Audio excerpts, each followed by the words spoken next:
Le nombre de voyageurs est resté stable en 2016 malgré les attentats du 22 mars, après lesquels nous avons connu quand même une grosse baisse de fréquentation.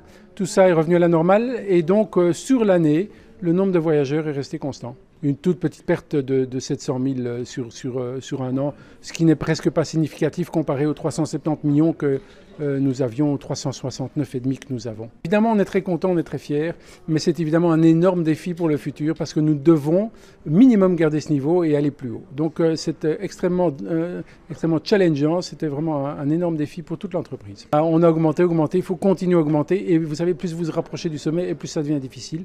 Eh bien, c'est un petit peu ce sentiment-là, mais on doit réussir. Eh bien, vous savez qu'on a un grand programme d'investissement très important dans tout ce qui nous concerne, aussi bien en dépôt, en matériel roulant qu'en personnes, et c'est réussir ces investissements. Il faut réussir le nouveau métro, il faut réussir à intégrer nos nouveaux bus hybrides qui arrivent, il faut que nous puissions augmenter notre nombre de trams et augmenter notre réseau de trams, ce qui est en cours, par exemple le 94 ou le 9. Ce sont les défis, on doit réussir là aussi. Ça demande des moyens humains, ça demande beaucoup de gens, beaucoup de bonne volonté et beaucoup de courage. En saturation, oui, à certaines heures évidemment, mais cela va être résolu dans le futur par l'arrivée de nouveaux matériels roulants et l'augmentation de fréquence grâce à ce matériel roulant et au métro grâce au nouveau système de signalisation.